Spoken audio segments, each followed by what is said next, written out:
দোয়া করার আগে একবার বলবেন আলহামদুলিল্লাহ, কমপক্ষে একবার বলবেন আলহামদুলিল্লাহি রাব্বিল আলামিন, একবার কমপক্ষে। মানে প্রথমে আল্লাহর প্রশংসা করবেন, তারপর একবার দরুদ পড়বেন আল্লাহুম্মা সাল্লি আলা মুহাম্মাদ ওয়া সাল্লিম, তারপর হাত তুলে দোয়া শুরু করবেন। বৃষ্টি পড়ছে, দোয়া শুরু করে দেন, দোয়া কবুল হবে ইনশাআল্লাহ। আজান দিয়েছে, আজান এবং একামতের মাঝখানের সময়টা আছে, এই সময়টা কাজে লাগান, দোয়া কবুল হবে ইনশাআল্লাহ। নামাজে দাঁড়িয়েছেন, সেজদায় গিয়েছেন, সেজদায় দোয়া করেন, দোয়া কবুল হবে ইনশাআল্লাহ। প্রশ্ন করে অনেকে যে ভাই সেজদায় কি বাংলায় দোয়া করা যাবে? হ্যাঁ যাবে, যদি আপনার নামাজটা নফল নামাজ হয়। কোন নামাজ হয়?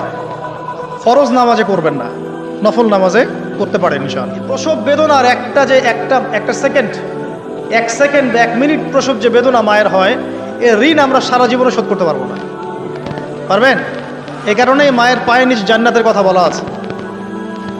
মাদের সম্মান আল্লাহর কাছে অনেক বেশি, মেয়েদের সম্মান অনেক। বলছিলাম প্রিয় ভাইরা, মায়ের পায়ের নিচে আল্লাহ পাক সন্তানের বেহেশতের কথা বলেছে। মা বোনদেরকে 4টা কাজ করতে বলো, অনলি 4টা কাজ। 5 ওয়াক্ত নামাজ যদি ঠিকমতো পড়তে পারে, 1 নাম্বার। 2, রমজান মাসে রোজা রাখে। 3 নাম্বার, পর্দা ঠিকঠাক মতো করে। আর 4 নাম্বার, স্বামীর আনুগত্য করে। ইনশাআল্লাহ জান্নাতের যে কোনো দরজা দিয়ে ইচ্ছা প্রবেশ করতে পারবে ইনশাআল্লাহ। মা বোনরা 4টা কাজ বাসায় গিয়ে আবার শুনিয়ে দিবেন। নবীজি বলেছেন 4টা কাজ কোনো মেয়ে করলে জান্নাতের যে কোনো দরজা দিয়ে ইচ্ছা প্রবেশ করতে পারবে। 1 নাম্বার 5 ওয়াক্ত সালাত। 2 নাম্বার রমজান মাসের সওম রোজা। 3 নাম্বার পর্দা ঠিকঠাক মতো করবে, লজ্জাস্থানের হেফাজত। এবং 4 নাম্বার স্বামীর আনুগত্য করা। মায়ের খেদমত করে দোয়া করেন, দোয়া কবুল হবে ইনশাআল্লাহ। বাবার খেদমত করে দোয়া করেন, দোয়া কবুল হবে ইনশাআল্লাহ। কোরআন তেলাওয়াত করে দোয়া করেন, দোয়া কবুল হবে ইনশাআল্লাহ।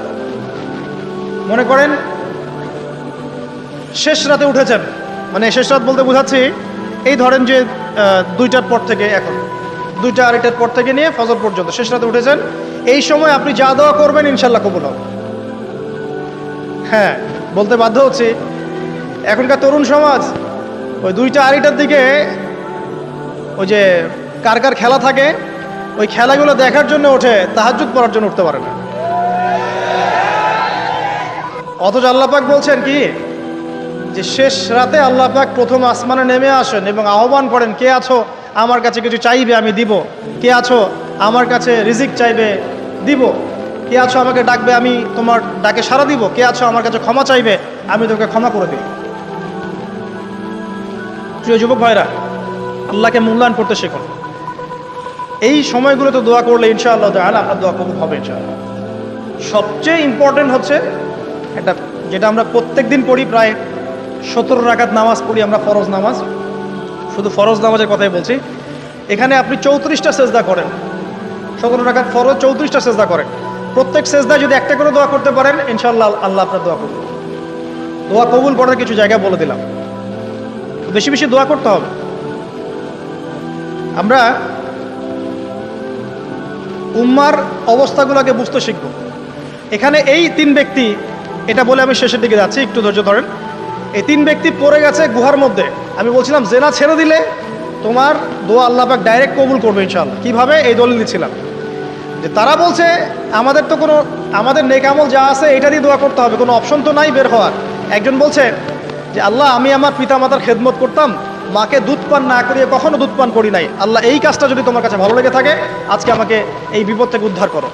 এই দোয়া করার সাথে সাথেই এই গুহা থেকে পাথরটা একটু সরে গেল এভাবে। আর জড়বস্তু আল্লাহ পাকের হুকুম মানে, আল্লাহ পাকের হুকুম মানে না খালি 2টা শ্রেণীর মানুষ, এক হচ্ছে মানুষ আর একটা জিন জাতি। এই পুরো প্রকৃতি আল্লাহ পাকের হুকুম মেনে চলে। আর জড় বলতে আসলে কিছু নাই, যদি আমি বোঝানোর জন্য জড় বলেছি, আল্লাহ পাকের হুকুমে সবকিছু জীবন্ত। এই যে মাটিতে আমরা বসে আছি না এখন, এই মাটি কিয়ামতের মাঠে সাক্ষী দিবে যে এখানে মাহফিল হয়েছিল। হ্যাঁ ওইখানে বসে তুমি টিকটক করেছো, লেকচার শুনো নাই ভালো করে। একটা মাহফিলে যাচ্ছিলাম, দেখলাম যে এখন স্টেজে উঠি নাই, ওই সুযোগে দেখলাম যুব সমাজ রাস্তার পাশে দাঁড়িয়ে সিগারেট খাচ্ছে, ব্রেক নিচ্ছে আর কি, চা সিগারেটের ব্রেক। হুজুর আসলে আলোচনা শুনবো। এখানে এসে যদি আমরা মানে কোরআন সুন্নাহর বাইরে কোনো কাজ করি, এই মাটি আবার সাক্ষী দিবে। এটা দলিল কোথায় আছে? সূরা জিলজাল পড়ে দেখবেন। সূরা জিলজালের মধ্যে দলিল আছে যে আল্লাহ পাকের হুকুমে এই জমিন কথা বলবে ইনশাআল্লাহ, আল্লাহ পাক হুকুম করবে। জি, তো একটু সরে গেল ওই পাথর, তারপরের ব্যক্তি দোয়া করছে, আল্লাহ আমার একজন কাজের লোক ছিল, সেই কাজের লোক কিছু টাকা পেত, টাকা না নিয়ে বেচারা চলে গেছে। আমি ওই টাকা দিয়ে কিছু পশু কিনেছি, এই পশুগুলো কিনে আমি পালন করেছি। অনেক দিন পর সেই ব্যক্তি এসেছে, আমার টাকা দাও। তখন আমি বলেছিলাম যে এই যতগুলো পশু দেখছো সব তোমার। সেই লোক বলছে, আমার সাথে কি ঠাট্টা করছো?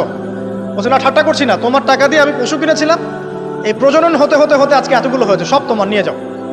আল্লাহ কলিজা দেখেন, আসলে দান করার জন্য কলিজা লাগে, টাকা লাগে না। আল্লাহর পথে দান করার জন্যে কলিজা লাগে, টাকা লাগে না। আমরা কাকে সন্তুষ্ট করার জন্য দেই? আল্লাহ জানলেই তো যথেষ্ট। কি দরকার জনগণ জানতেই হবে আমি 5,000 টাকা দিয়েছি? এতে আমার লাভটা কি?